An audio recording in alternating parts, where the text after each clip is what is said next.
नमस्कार विद्यार्थी मित्रांनो, आज आपण पाहणार ट्रिग्नोमेट्रीचा टॉपिक यामध्ये प्रॅक्टिस सेट 6.1 पाहणार. त्यामध्ये क्वेश्चन नंबर 1 पहा.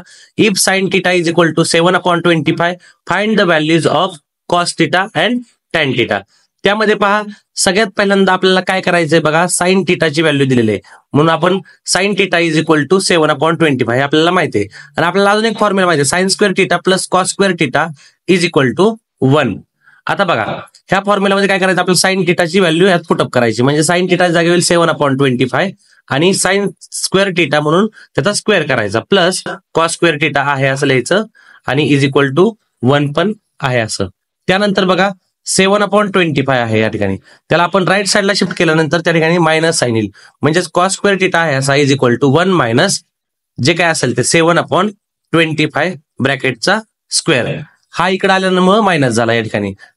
त्यानंतर ना 1 मायनस मला माहिती आहे 7चा स्क्वेअर आहे 49 अपॉन 25चा स्क्वेअर आहे 625.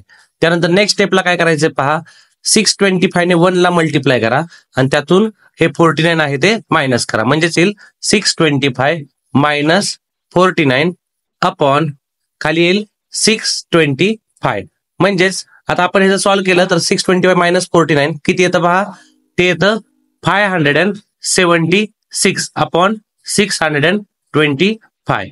त्यानंतर पहा आपल्या इथपर्यंत आला आपला आन्सर. आता आपल्याला cos square theta is equal to काय मिळालेलं आहे, 576 अपॉन 625. आता ह्याचा आपण स्क्वेअर रूट घेतल्यानंतर आपल्याला काय मिळेल बघा, मला माहिती आहे की कॉस थिटा जर मी इथे लिहिलं म्हणजेच स्क्वेअर काढून टाकला त्यानंतर काय येईल, 576 चा स्क्वेअर रूट येईल 24 अपॉन 625 स्क्वेअर रूट येईल 25. झालं, माझा आन्सर मिळाला cos theta is equal to 24/25. आता मला कॉस थिटा मिळाला. आता मला काय काढायचं या ठिकाणी, मला काढायचं टॅन थिटा. त्यानंतर मी तो कसा काढेल पहा, टॅन थिटाचा फॉर्म्युला मला माहिती आहे. कोणता आहे तो formula, tan theta is equal to काय फॉर्म्युला आहे, तो आहे sine theta upon cos theta. म्हणजेच या ठिकाणी आपण फॉर्म्युला लिहून घेतल्यानंतर पुढे काय करणार बघा, पुढच्या स्टेपला आपल्याला माहिती आहे साइन थिटा आहे 7/25 आणि कॉस थिटा आहे आपला आलेला, तो आलाय 24/25. तो पण आपण लिहून घेऊया या ठिकाणी. त्यानंतर नेक्स्ट स्टेपला येईल इज इक्वल टू.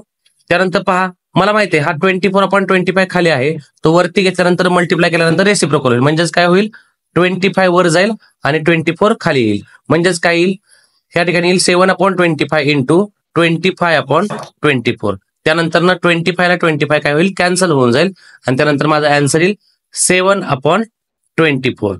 म्हणजेच माझं या ठिकाणी tan theta is equal to काय आला, आता tan theta is equal to 7/24. या ठिकाणी मला कॉस थिटा पण मिळाला आणि टॅन थिटा पण मिळाला. क्वेश्चन नंबर 2 बघा बाळांनो, if tan theta is equal to 3/4 find the value of sec theta and cos theta. आपल्याला या ठिकाणी टॅन थिटा दिलेला आहे आणि आपल्याला व्हॅल्यू काढायची सेक थिटा आणि कॉस थिटाची. तर कशी काढायची बघा, या ठिकाणी बघा त्याचा आन्सर आपण या ठिकाणी लिहून घ्या ना. आपल्याला एक फॉर्म्युला माहिती आहे, sec square theta is equal to 1 plus tan square theta, बरोबर. म्हणजेच आपण काय करू शकतो, सेक थिटाची व्हॅल्यू आहे ती टॅन थिटावरून काढू शकतो. कशी काढणार बघा, आपण 1 प्लस आपल्याला टॅन थिटाची व्हॅल्यू दिली 3/4, त्यामुळे 3/4 ब्रॅकेटचा स्क्वेअर, कारण या ठिकाणी टॅन स्क्वेअर थिटा असल्यामुळे आपण 3/4 चा स्क्वेअर केला. त्यानंतर ना या ठिकाणी पहा आपण इज इक्वल टू 1 प्लस 3 चा स्क्वेअर माहिती आपल्याला 9 असतो 9 आणि अपॉन खाली 4 चा स्क्वेअर 16. मग 16 इंटू 1 प्लस 9 आपण करणार, म्हणजे किती येईल 16 इंटू 1 16 प्लस 9 अपॉन 16 आहे असं. त्यानंतर ना 16 प्लस 9 25/16. त्या ठिकाणी सेक स्क्वेअर थिटा आहे असं लिहून घेणार आपण. त्यानंतर ह्याचा स्क्वेअर रूट घेतल्यानंतर आपल्याला काय मिळेल, सेक थिटा मिळेल, कारण आपल्याला या ठिकाणी सेक थिटा पाहिजे, सेक स्क्वेअर थिटा नकोय. Sec theta is equal to येईल 25 चा स्क्वेअर रूट 5 आणि 16 चा 4 रूट 4 म्हणजे 5/4. त्यानंतर sec theta is equal to आला 5/4. आता आपल्याला काढायचं आहे बघा त्यानंतर कॉस थिटा. आता आपण कसं काढणार तो कॉस थिटा, ते बघा कसं काढणार आपण. Cos theta is equal to 1 sec theta, आपल्याला माहिती आहे हा फॉर्म्युला. मग कसं करणार आपण, is equal to 1 sec theta आपण काढलेला आहे, तो आहे 5/4. तो लिहून घेऊया आपण आहे असा. त्यानंतर ना आपण काय करणार, हा 5/4 आहे तो वरती नेणार. म्हणजेच काय करणार, खाली डिवाइड मध्ये तो वरती जाऊन मल्टिप्लाय होणार. म्हणजेच काय होईल 1 इंटू आपण मल्टिप्लाय होताना त्याचा रेसिप्रोकल होईल. म्हणजेच काय होईल 5/4 आहे तो 4/5 होईल. आणि मग आपलं आन्सर शेवटी काय येईल बघा, इज इक्वल टू 1 इंटू 4 म्हणजे 4 अपॉन खाली 5 आहे असं. म्हणजे आपला cos theta is equal to आला 4/5. या ठिकाणी झाला आपला आन्सर. खूप सिंपल आहे, फॉर्म्युलाच्या बेसिसवर सगळ्या गोष्टी या ठिकाणी आहेत. या ठिकाणी त्यातलाच क्वेश्चन नंबर 3 बघा. If cot theta is equal to 40/9, तर त्यावरून आपल्याला काढायचं find cosec theta and sine theta. आपल्याला या ठिकाणी व्हॅल्यू दिलेली आहे कॉट थिटाची, ती आहे 40/9. त्यावर आपण कोसेक थिटा काढू शकतो बघा. कसा काढणार तो कोसेक थिटा? आपल्याला एक फॉर्म्युला माहिती आहे. कोणता आहे तो formula? Cosec square theta is equal to 1 plus cot square theta. बरोबर, हा एक फॉर्म्युला आहे आपल्याकडे. त्यानंतर आपण काय करणार? 1 प्लस कॉट थिटाची व्हॅल्यू माहिती आहे, ते काय आहे? 40/9. पण या ठिकाणी आपल्याला कॉट स्क्वेअर थिटा म्हणले म्हणजे काय येईल? 40/9 काय येईल? स्क्वेअर येईल या ठिकाणी. त्यानंतर ना बघा, इज इक्वल टू 1 प्लस 40चा स्क्वेअर आहे 1600 अपॉन 9चा स्क्वेअर आहे तो आहे 81. मग या ठिकाणी काय येईल?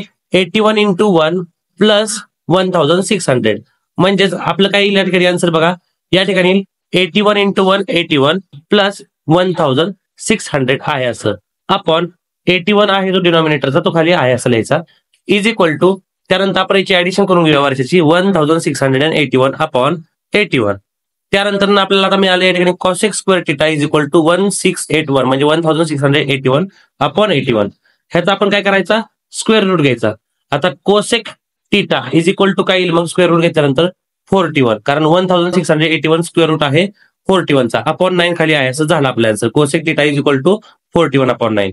त्यानंतर ना बघा, आपल्याला साइन थिटा काढायचा आहे. तो कसा काढणार? आपल्याला माहिती आहे एक फॉर्म्युला. कोणता फॉर्म्युला आहे तो?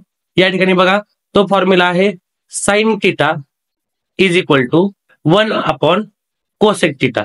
हा फॉर्म्युला आपल्याला ऑलरेडी माहित आहे, तो आपण 9th मध्ये पण पाहिलेला आहे. त्यानंतर 1 अपॉन कोसेक थिटा आहे तो 41/9 त्या ठिकाणी आहे असं लिहूया. त्यानंतर ना इज इक्वल टूच्या नंतर 1 इंटू हा 41/9 आहे त्याचा परत रेसिप्रोकल करा. काय येईल तो? 9/41. म्हणजेच 9/41 लिहिल्यानंतर आपण काय करणार? 1 इंटू 9/41 आहे असं, म्हणजे 9/41 म्हणजे sine theta is equal to 9/41.